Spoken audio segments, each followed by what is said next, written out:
Os Nazgûl, também conhecidos como os Espectros do Anel ou os Nove Cavaleiros Negros, são figuras emblemáticas e aterrorizantes no legendário de J.R.R. Tolkien. Eles desempenham um papel importante na caçada do Anel, enquanto Frodo tenta escapar do Condado, e eles quase o capturam antes do Hobbit conseguir atravessar os vales do Bruinen e os cavaleiros serem varridos pela correnteza do rio.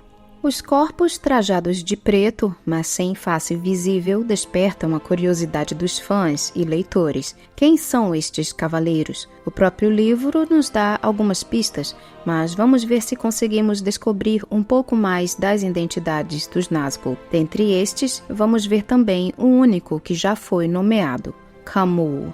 Se o assunto te interessa, fique comigo até o final desse vídeo.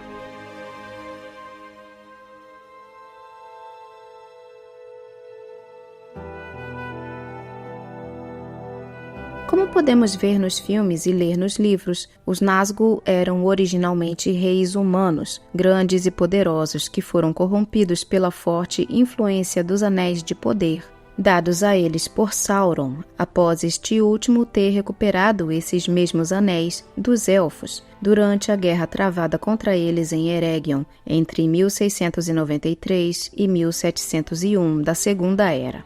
Em O Silmarillion, no conto dos Anéis de Poder e da Terceira Era, Tolkien explica como Sauron seduziu os homens para o seu serviço após a destruição de Eregion. Sauron, entretanto, acumulou nas mãos todos os anéis de poder que restavam e os distribuiu a outros povos da Terra-média, esperando assim atrair para sua influência todos os que desejassem um poder secreto maior do que o atribuído à sua espécie. Como vimos, não foi com uma promessa de escravidão e serviço perpétuo que o Senhor Sombrio atraiu a humanidade, mas sim com a oferta de um poder superior. Revelou-se mais fácil atrair os homens para a armadilha. Os que usaram os 9 anéis tornaram-se poderosos no seu tempo. Reis, feiticeiros e guerreiros do passado remoto. Conquistaram glória e enorme fortuna, mas elas acabaram sendo sua desgraça. Com o tempo, esses anéis trouxeram grande poder, mas também uma terrível maldição, transformando esses reis em servos espectrais de Sauron e sem identidade própria. Ao que parecia, eles tinham vida eterna, mas a vida se tornou insuportável para eles. Podiam caminhar, se quisessem, sem serem vistos por nenhum olhar neste mundo sob o sol, e podiam enxergar coisas em mundos invisíveis para os mortais. Mas com enorme frequência viam apenas os espectros e as ilusões de Sauron. E um a um, mais cedo ou mais tarde, de acordo com sua força inata e a bondade ou a maldade de suas vontades no início, eles caíam sob a escravidão do anel que portavam e sob o domínio do Um, que era o de Sauron, e se tornavam invisíveis para sempre, menos para ele, que usava o anel governante, e passavam para o reino das sombras. Conforme lemos há pouco, os Nazgûl vieram de diversas partes da Terra-média, sendo governantes de regiões poderosas e influentes. Infelizmente, Tolkien não fornece detalhes completos sobre cada um deles, mas nos dá pistas sobre suas origens e destinos. Ainda em O Silmarillion, lemos: Sauron, porém, sempre fora astuto, e o que se diz é que, entre aqueles que ele apanhou na armadilha dos 9 anéis, 3 eram grandes senhores da raça Númenóreana. E quando surgiram os Ulairi, que eram os espectros do anel, seus servos, e o poder de seu terror e domínio sobre os homens atingira enormes proporções, ele começou a atacar os locais fortificados dos Númenóreanos, à beira-mar. Entre os Nazgûl, o segundo em comando, atrás apenas do Rei Bruxo de Angmar, é Khamûl, conhecido também como a Sombra do Leste. Khamûl era originalmente um senhor oriental, possivelmente um dos líderes dos povos de Irûn, uma região vasta e pouco explorada da Terra-média, habitada por várias tribos de homens. A história de Khamûl é particularmente intrigante, pois ele é o único dos Nazgûl a ser mencionado pelo nome em O Senhor dos Anéis. Khamûl foi descrito como um comandante feroz e astuto, com uma habilidade especial em detectar a presença do Um Anel, mas embora ele tivesse essa habilidade, sua fraqueza estava no fato de que sua eficácia diminuía significativamente durante o dia, sendo mais poderoso e ativo à noite, em comparação com o Rei Bruxo. Isso é mencionado em várias análises e textos relacionados à obra de Tolkien, incluindo Contos Inacabados. Voltando um pouco nos anos, em 2951, Sauron declarou-se abertamente aos seus inimigos e enviou Camul e outros 2 espectros do Anel para Dol Guldur, com o primeiro assumindo o comando. Por volta de 22 de julho de 3018, Camul, com outro espectro do Anel que vivia em Dol Guldur, encontrou o Rei Bruxo e outros 6 espectros que viviam em Minas Morgul, no campo de Celebrant. Os espectros do Anel de Dol Guldur então informaram a seus companheiros de Minas Morgul que Gollum havia escapado e desaparecido da Floresta das Trevas, para onde havia sido levado por Aragorn, para ficar sob os cuidados e vigilância dos elfos de Thranduil. Camul também lhes disse que as aldeias dos Grados nos campos de Lys estavam desertas há muito tempo e que não havia sido possível encontrar nenhuma morada de hobbits nos vales do Anduin. Na noite de 23 de setembro, Camul chegou no Bolsão e perguntou a Hamfast Gamgee, o pai de Samwise Gamgee, sobre o nome Bolseiro. Hamfast o enganou dizendo que Frodo já havia partido e assim Camul cavalgou para o leste. Foi em 24 de setembro que Camul cavalgou na estrada dentro do condado e, passando por Frodo que estava escondido, parou porque sentiu o anel, farejando-o, mas como não tinha certeza por causa da luz brilhante do dia, saiu novamente e esperou até a noite.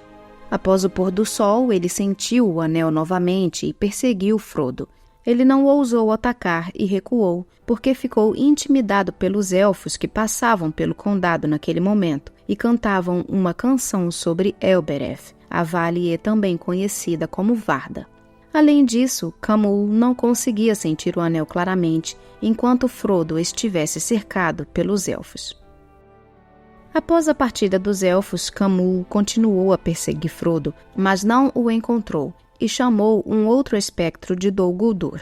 Os 2 então foram para o leste cavalgando sobre os campos, e Camul então chegou à casa do fazendeiro Magote.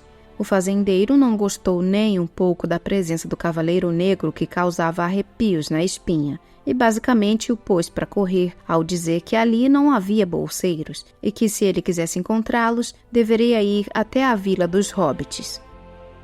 Camul sabia que Frodo já havia saído da Vila dos Hobbits e que estava se movendo pelo condado, e assim Camul ofereceu o ouro ao fazendeiro em troca de informações. Mas isso não convenceu o velho, que ameaçou chamar seus cachorros. Horas depois, Frodo de fato apareceu na casa do fazendeiro Magote, que lhe contou sobre seu encontro com Camul.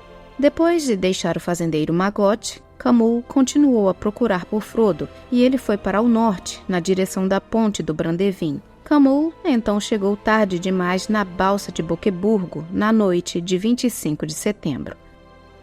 Depois que Frodo partiu na balsa, Camul convocou os outros 4 espectros que haviam entrado no condado com ele. Ele ordenou que vigiassem a ponte do Brandevin e enviou 2 para cavalgar para o leste, na Estrada Leste, e informar ao Rei Bruxo que o anel havia se movido para o leste. Camul também foi um dos 6 espectros liderados pelo Rei Bruxo que seguiram Gandalf em Shadowfax e o atacaram em 3 de outubro durante a noite no Topo do Vento, mas foram repelidos após uma luta violenta nas primeiras horas de 4 de outubro, quando Frodo e Aragorn viram as luzes daquela batalha de seu acampamento.